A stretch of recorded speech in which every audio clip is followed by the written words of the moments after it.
For many years, nobody really cared about the Burston, and why should you? It was an old, outdated weapon that simply couldn't perform as well as the newer weapons.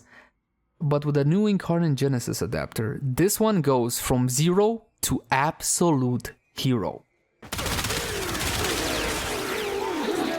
Hey guys, welcome back. As always, my name is Leyzar, and today we're going to be diving deeper into the Incarnon Burston. I got an endgame setup simply because these Incarnon adapters are not exactly new player friendly. That said, we are still going to be going through everything that you need to know. What evolutions to pick, how does a build look, and what kind of performance you can expect out of this glorious weapon. So with that out of the way, let's jump into the Incarnon Burston. Let's begin by checking out how the weapon handles without any mods equipped, and for that, just a couple of our usual free shots. The Incarnon Burston is basically a Burston Prime, which you should definitely upgrade using the special Genesis adapter, and as soon as you do so, you're going to be getting yourself this fancy new crosshairs, and the fancy new crosshairs changes configuration as soon as you go into A mode, and you also got this little loading bar underneath your crosshairs. That's my phone, not your phone, sorry about that. Let me just chuck it in the ocean. There we go. Going for headshots will be loading that bar fantastically, and at full load you can change your weapon into Incarnon form, and you can change it with any load, but at full load this one goes to 600 bullets, and of course the aspect of the weapon also changes as well. 600 bullets. Now normally the Burston is slightly recoiled, and as you can see it's a hit scan attack. It's pretty easy to aim. It's not a weapon that fights you in general, but in its Incarnon form, this one basically emulates the Braton in the sense that your attack, while it may seem like it's a projectile based attack, it is not. This is still hit scan, and upon contact, that's right, these actually detonate in a 2-meter radius, dealing explosive damage, heat damage, as you can see. So essentially it transforms into this. Now granted, 2-meter worth of explosion isn't all that much, but it's still enough to hit up a couple of targets, and unfortunately the drop off on this one is 100%, which is a little bit exaggerated, and the damage is split 50-50 between the projectile making contact with a target and the actual explosion. We're talking about heat damage exclusively. Evolution 1 enables the transformation, but at Evolution 2 you get yourself a nice choice between Fortress Salvo increases damage by 42, yes that is a base amount, and with armor over 450 you get 2 meters worth of punch through. Tested this one, works just fine. Just because the projectile goes for multiple targets, or the bullet goes for multiple targets, you're not going to be getting yourself multiple explosions. And the second one is called Forceful Finality. Finality. Increases damage by the same 42, plus 5 multi-shot on the final magazine burst. This one applies to the normal form. Obviously, we're going to be going for Fortress Salvo. Evolution 3 is the dealer's choice because these portray to usability. You got this puppy right here, minus 50% weapon recoil, which arguably is going to be a best in slot. Kinetic Battle. The second one is Ready Retaliation on reload from empty, 100% reload speed. Reload speed actually helps with the weapon transformation as it does speed it up. And the final one is going to be Extended Volley. Increases magazine capacity by 21.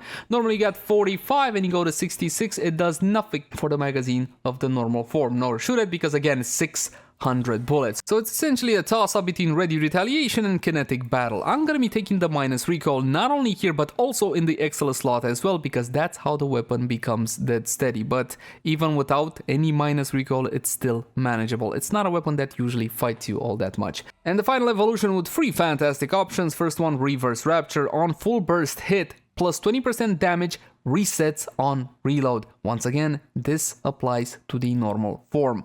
Absolute Valor is what we're going to be going for. Increases critical chance by 22%. That is absolutely humongoid. From 22 you go to 50% base on an automatic 600 bullet rifle that also has explosions. Did I mention that as well? And the final one, another fantastic one, Fatal Affliction, plus 40% direct damage per status type affecting the target. Yes, it's sort of like a condition overload of things. So basically it's kind of the same benefit you get from something like Galvanized Aptitude, but without the status chance. But this one shouldn't really be applying to the explosions. Remember, we have a radial attack, a tiny explosion, but still an explosion. Best in slot, Absolute Valor. Oh, and one more thing, even if you were going to be getting 40% direct damage per status type, even in the explosion, essentially your targets are going to be affected with what? Heat, slash, and viral. And that's kind of it. Unless, of course, you use like a primer melee or a primer secondary. But when it comes to Steel Path Circuit, those aren't really a good option because of the random element. Now, you might have come across the Burston Prime at a lower mastery rank, and you want to learn how to build it before you get to the whole Incarnon Genesis and all whatnot. Link in the cards right now for a full and detailed guide on the Burston Prime. But for now, we're going to tackle the endgame portion of the Incarnon bit. And a build will look something like this. Now, this is a Riven disposition 5 out of 5 because nobody played with this weapon, but we're going to show you Rivens just a tad later. First without Rivens, and then with Rivens. Try to satisfy everybody and satisfy no one in the process. Obviously, we're going to be going with Galvanized Chamber, and no, we will not be going with Galvanized Aptitude, as stated before. Half your damage is the explosion. You're not going to be getting the damage benefit from Galvanized Aptitude to said explosion, but you will still be getting it to the projectile making contact with a target and the normal form as well. From my point of view, do not use Galvanized Aptitude. Serration here, look at that! Flat damage and even a Bane mod, the two coexisting. Isn't that fantastic? Critical chance, critical damage, critical delay, as well as vital sense. But here's the thing, considering the 600 bullets charge that you got on this one, you might want to consider this one point strike so you get that fire rate back up. Now, normally the fire rate is solid enough as it is, and I don't think you need to worry about it, but it is your option at the end of the day. Those are 600 explosive bullets. 100 munitions, and of course vital on the weapon with Malignant Force and Prime Cryo rounds. You don't need a gazillion vital procs on your target, so going for Prime Cryo is definitely an option, but not a whole lot of players have it, so if you don't have this one, you can simply go for the 60-60 cold mod. For the time being, we're gonna go like so. In the Excel slot, we're gonna go with Stabilizer and of course Primary Merciless. This is the standard approach, and it will yield fantastic results. First of all, Corrupted Heavy Goons, level 165? 65. Now, my friends, one more thing before I shoot these guys. I use the Bane mod, but keep in mind that if you're going for Steel Path Circuit, you should leave it out simply because only the fodder enemies are corrupted and the tougher enemies are fragged. So your Bane mod isn't really gonna help you all that much. Go for headshots, like so. Being a galvanized setup, I'm gonna have to get a couple of kills. Now, bear in mind, this is just the weapon without the Incarnon form. This is just the Burston, and the Burston has never been this powerful. A single shot, and the more I stack, the more I absolutely destroy targets. Look at this. But dead. And as I stack, you see that the contact damage alone is starting to get close to the one-shot territory. So you're looking at this kind of performance of the weapon. Fantastic. But of course, I know what you want to see. You want to see the Incarnon form. And the Incarnon form does this. Beautiful, fantastic, absolutely stupendous, and the deal with this one is I used what, 30 bullets? 28 bullets to completely annihilate a pack of Corrupted Heavy Goons level 165. I can keep on firing, and hey, why not fire? Yeah, I will shoot at the walls because I can. I'm too lazy to take my finger off the trigger, and I can annihilate whatever stands before me. 371 rounds left. This is just amazing. Such a big difference between this one and the Soma Prime, but I'm not gonna get overly salty about that one again. For the time being, I'm gonna be spawning these targets one more time because I want to. No Riven, nothing fancy, nothing that you cannot get your hands on. And if you don't have Prime Cryo rounds, again, use the normal 60-60 mod. Don't worry about it, it's not a big deal. Now, my friends, of course, I can do a whole lot better than this because at the end of the day, you know what? This is just a Burston, and Burston Rivens have been super cheap almost always. So we're going to be using a Riven next. Disposition of full 5 out of 5. Priority for a Riven, multi-shot, critical damage, and maybe an element, so you can skip one of the mods and equip something else. Try something like that. Definitely a good idea. Now, we're gonna de-equip Serration, and we're gonna go for this puppy right here. Critical chance and multi-shot. Multi-shot. 258.8% crit chance with a 6.66 critical multiplier. Now, of course, you can get even more critical multiplier than this if you go for something like bladed rounds. Yes, you can go for bladed rounds. It's no problem whatsoever. We're going to be testing the weapon out like so. But, like so. Same targets as before. Now, let's see that actual damage difference. You think it's going to be big? That's what she said. Of course it's gonna be big. It's a dispo 5 out of 5, my friends. It's a dispo 5 out of 5. And we're gonna go for the same methodology as earlier. I want to show you what the weapon can do without the Incarnon form and with the Incarnon form. Getting close to that one shot. Oh, and there it is.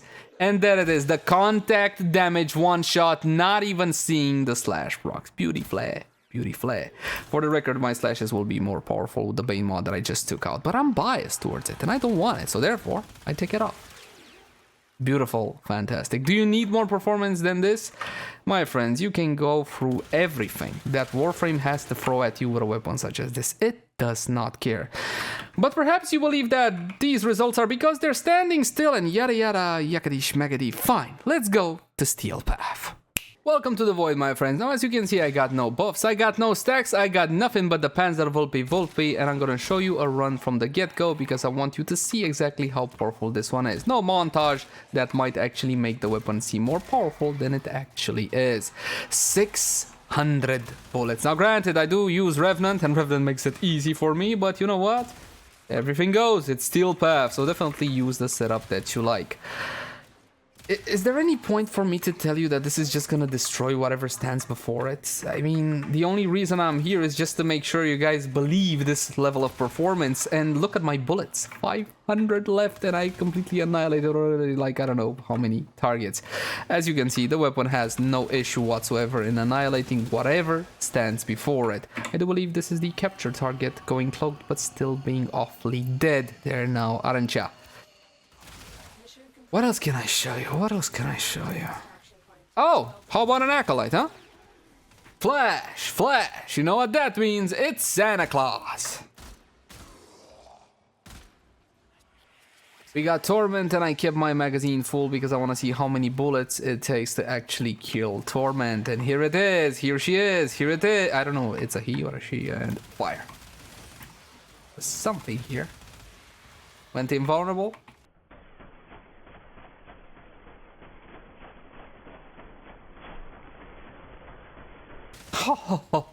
Beautiful, fantastic, easy mode, no problem whatsoever. I think it took around 80 bullets or something of the sort. Not that it actually matters. As you can see, you can spray, and no need to pray because the targets will be dying anyway. As for Warframe buffs, how about a little bit of Lady Mirage Prime and her outstanding buffs? Because we can, not because the weapon actually needs it. We're gonna be going with Corrosive Projection, which is a no-brainer against heavily armored targets, but it's not a mandatory mod. Simply go for the aura of your choosing. Now, how about tier 4 crits, huh? With Arcane Avenger, is it needed? Should we go for it? No, it's just fun. Because I have 258 plus 45, yes, I am going to the next tier of crit, which is fantastic. And Arcane Acceleration, obviously one of the arcanes should always be saved for your Warframe, your Energize, your Armor, or whatever else you desire. So 45 wood, did I remember right? 258, I did. Fan-freaking-tastic. One more time, the same targets as before, only this time we're going to be unpausing them so they can hit me and I can get my glorious buffs. Now, obviously, there was a one-shot before. What exactly do you think is gonna happen now? It will still be one glorious one-shot. Her free ability for a fantastic damage increase, and one more time for the ever so lovely clones. Just a weapon, no Incarnon form. I mean, a one-shot is a one-shot is a one-shot. How much more of a one-shot do you want your one-shot to be? Look at this. This is insane. This is fantastic. I'm just spraying bullets because I can do this. It wouldn't matter. It wouldn't matter because I still have bullets. What is that, like half left in the magazine? My friends, I think it's pointless for me to tell you that this is a fantastic weapon and you should definitely make it your first priority for week 5 because this is, without a doubt, the strongest weapon out of week 5. Now, of course, it wasn't the most anticipated weapon. That was the Soma, aka Soma Prime. And if you want to know what happened to that one, well, I'll link the cards right now. I forgot my outro. What was my outro? Oh yeah. As always, my name is Lazer. Thank you guys so much for watching. Like, favorite, share, and subscribe if you enjoy the content. If you got any feedback for me, I would love to read it in the comment section down below. Also in the comment section down below, if you want to suggest any particular type of content, like, hey, I would like to see this weapon review or that weapon review, and so on and so forth. You can also catch me on Twitch, Facebook, Twitter, all the usual places. And if you love the content and you want to help me keep making it, consider supporting us via Patreon. There's going to be a link in the upper right portion of the screen right about now. But until next time, my friends, bye-bye.